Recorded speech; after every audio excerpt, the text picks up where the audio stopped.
What's going on, guys? If you couldn't tell by the title, we're going to be doing a fix and sell. Today, we've got an Ariens snowblower that I found off Marketplace for a steal of a deal. I'm going to go ahead, take it off the truck. I do not have ramps. Don't try this at home, but I've got this little bike rack that's been sitting in my parents' basement, and we're going to try and get it off with this. And if we can't get it off with this, then we'll have to wait for my dad to come home.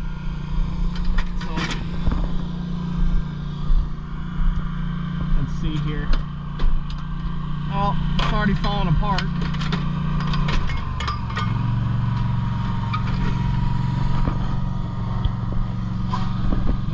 Can you do it? Oh, we've got a lovely guy here helping us out. Yeah. You don't mind giving me a hand? Yeah. Thank you, buddy. Appreciate it. You ready? Mm-hmm. Awesome. Thank you, buddy. I appreciate you. Yeah, man. You have a good one. Yeah. You okay with being on video? Huh? You okay with being on video? No. You okay? Yeah. Okay, thank you. Alright. Awesome. God bless that man. Let's bring this on inside to the garage and we'll get started with fiddling with it.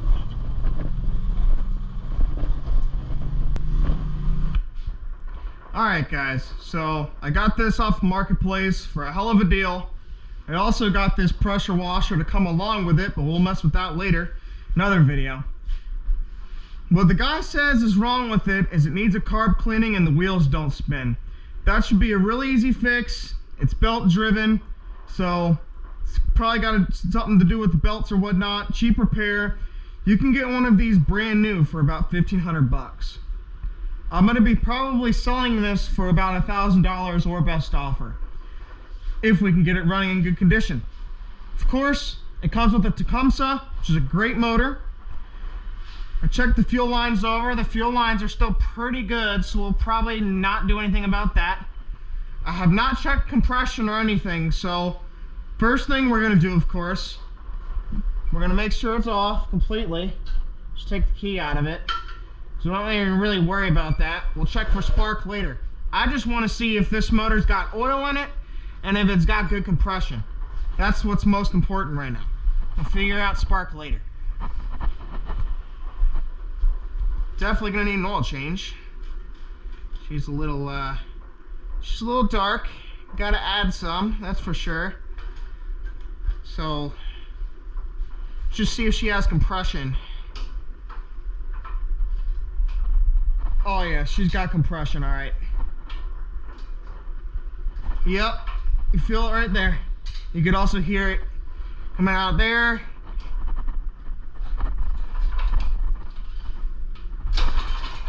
Hear that? That's good. So we know that the motor's got compression.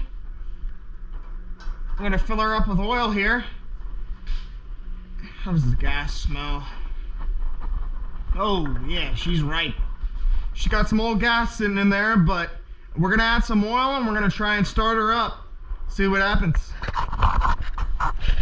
Alright guys, it's another day. I decided to take a break from getting started yesterday because I had some other stuff to do. We got rid of the pressure washer. Wasn't any use of fixing it. Needed a new carburetor. I'm hoping we'll be able to just clean this one. Get this thing on out here over to the closer to the outlet. We're going to see if the electric start works. Try and start this thing up. Now, if it does not work, no big deal. I'll just take the price off of it a little bit. Alright, got our extension cord. Plug her on in. Plug her on over. Didn't add any oil yesterday, so I'm gonna add some of that high mileage stuff. Just for now. It's just to know if it runs, and then obviously we're going to be doing an oil change, so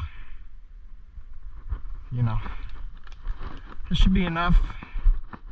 Put this back. This is for the Miata. Just using it for this, just to get it started. We're definitely probably gonna have to pop open the carburetor, Also check that over, make sure, even if it starts up well, I want to, you know, take the bowl off and see what's in there. All right,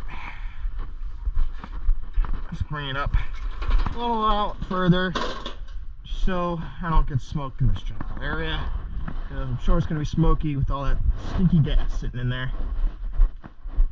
And of course, my silly self does not care to put these away properly, which is why that does that. I need to put a hat on so my GoPro doesn't keep falling off. But we'll do that in a second.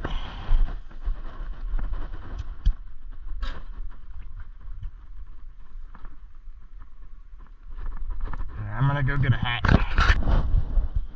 Alright. I want to smell that gas again. Oh yeah, she's ripe. Probably don't want to breathe it in too much, but... Alright, where's the choke on this thing? I can't see it. Alright, key. That's the choke. Full choke. Full choke. Everything's good. 1, 2, 3. Uh-oh. Looks like the electric starter don't work. Uh-oh. I gotta make sure I'm getting fuel too. Oh, okay, so the fuel's on. Oh, shoot. Electric start doesn't work. That's not good. Well, that's a bummer. I was really hoping for that to work. Well, I guess I won't be selling it for $1,000 then. I'll probably sell it for $850. $850 seems fair. Once we're said and done with it.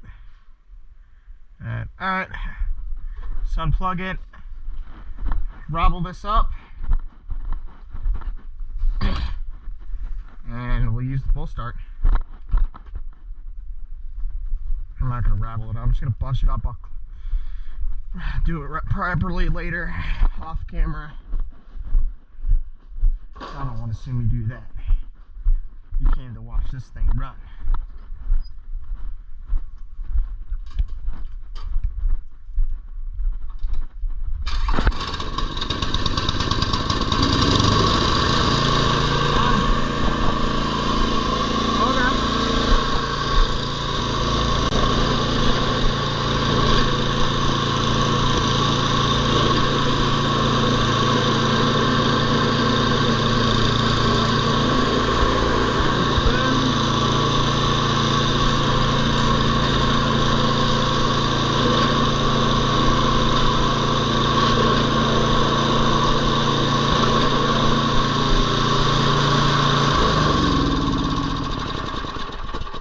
Alright, so we know that it runs.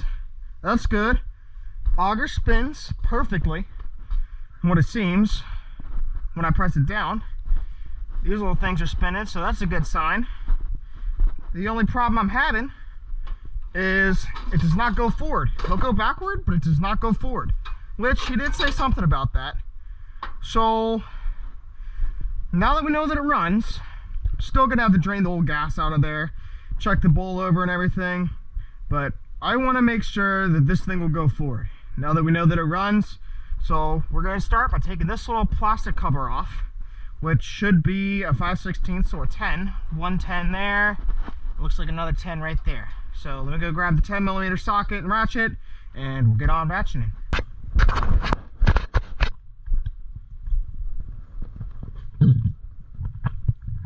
Oh yeah, these Liquid Death root beer flavored sparkling waters are not too bad. They're pretty good.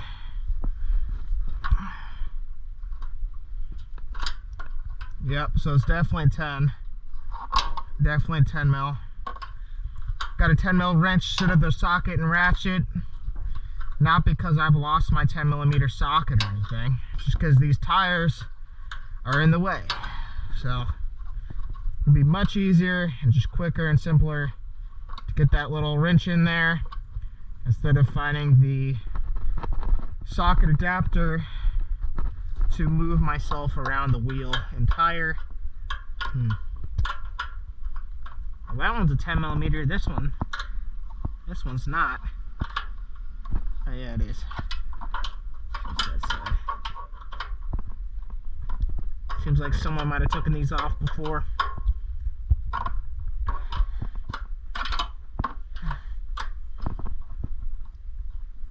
Yeah, definitely been taken off before.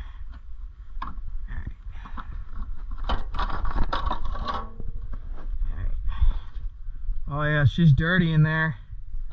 So we've got the cover off. And dig further. See what's going on. Belt looks decent. There's no splits, cracks, or dry rotting signs. Looks a little, that's not glazing or nothing, it's fine. Oh yeah, they're fine. So the only thing I could look into next, gotta clean off all this mess. That's part of wear and tear. Looks like it's got a couple hours on it, nothing crazy. Should be. Drive belts are good. Can't see it from up here, so in order to check everything with the drive, it's up under here. There should be 1, 2, 3, 4 10 millimeters. I've got one 10 millimeter missing, which I'll be replacing, and check out the drive. I'm gonna go ahead and clean all this oil caked on here off before I take off our next cover to check over, and that's where we're going to be seeing everything and seeing what needs repaired or replaced for the drive system. I haven't worked on a snowblower in probably about 3 years now, so it's hard to remember where everything is, but you know, we'll figure it out. So always do. Every time I've serviced one, I've never had one come back when I worked at the shop I did work at, so I could say I'm pretty decent when it comes down to working on them. It's a small engine, it's nothing crazy. So if you're good with your hands, you can figure it out, right? Oh, that nasty stuff. I'm not too worried about it. Alright. So when I tilt this over, the carb is probably going to leak a little bit. So before I flip it and take off the cover for the drive system, access underneath, we're going to be draining all the old gas out of it. Alright, ladies and gentlemen, there is 3 ways that we could do this since the fuel tank is full.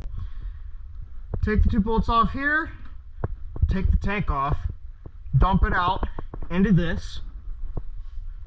We could take the fuel line off from the tank side, which would be easy, but knowing this fuel tank is plastic, it's very fragile, and I've got very beefy and strong hands, I'd probably break it. Or we could take the fuel line off from the carburetor side, or we can make it extra long and just drain it straight from the bowl here, which the bowl's got some residue on it, so we'll be replacing gaskets on the bowl itself. But since I was figuring we need to do the carb cleaning anyway, clearly it's got some debris on there and the old gas, might even need to replace the carb, but we're just going to take it the long way, get a little 12 millimeter up on in there, I believe it's a 12, 9/16 up on in there, and drain it that way. And then once it's fully drained, we'll be able to tilt it on the flat side of the auger to get under our drive. Try and avoid getting leaks everywhere. It's gonna leak a little bit, but 13 also works in replacement for a 9/16.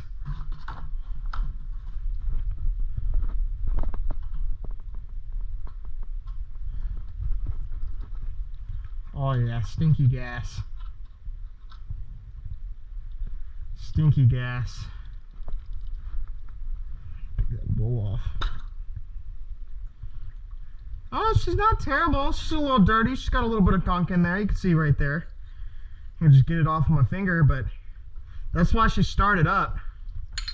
So we'll just clean the bowl and probably maybe we'll take the needle off. I gotta get up under there once we drain all the gas out of it, but I'm gonna go ahead and drain all this gas off camera because it's probably gonna be like 15-30 minutes of this. Alright, we got a fan, so I'm not breathing all that gas in that I just drained out of the carburetor and the tank. Now that we've got it all drained, not all of it, but most of it, there's still some sitting in the tank that I'm gonna have to get out later. Blow it dry or put True Fuel in it. Once that True Fuel is in there, she could sit for a whole season, and you could leave that True Fuel in there and she'll start up first pull probably after once the new season comes around. I've had people who have put True Fuel in their generators and let the generator sit for 2 years with just True Fuel in it, and it started up 2 years later first pull. So that shouldn't be a problem. Let's go ahead and where did I put my 10mm? There it is. I gotta clean up the garage again. Always wind up not putting my tools back. The boy's a little lazy. He knows better, but you know, which I'm talking to myself. Give him a point.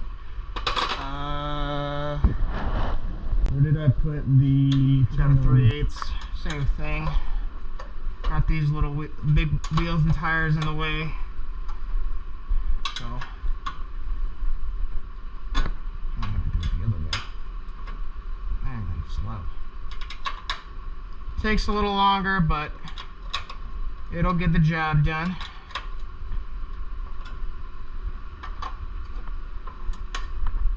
Now, I'll take these out all the way. Yeah, and I've got to take those out all the way. Be cleaning that up. Alright, let's see what we're working with here. Oh, alright, so that's gonna need replaced. This should be fine.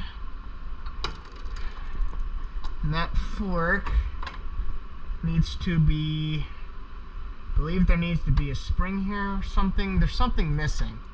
Something's missing. Okay, that's what it is. So there should be a rod. There should be a rod on this here. And the rod should be attached somewhere to help these spin. Gonna have to do some searching on the interweb, and once I do all that searching, I will get back with you guys. Alright, so I did a little digging, gave the shop that I used to work at a call, and it's just this friction disc. So gave them the part number and everything. That part is a steal of a price, $25. So it's 1, 2, 3 bolts to get off. Looks like 10 or 12 millimeters, nothing crazy. I got the, where is that? I'll tell you here. And we're gonna go ahead and take these off. And once I take them off, we'll just have to do a little bit of waiting for the part to come in. I'll reinstall the part, and that should be it.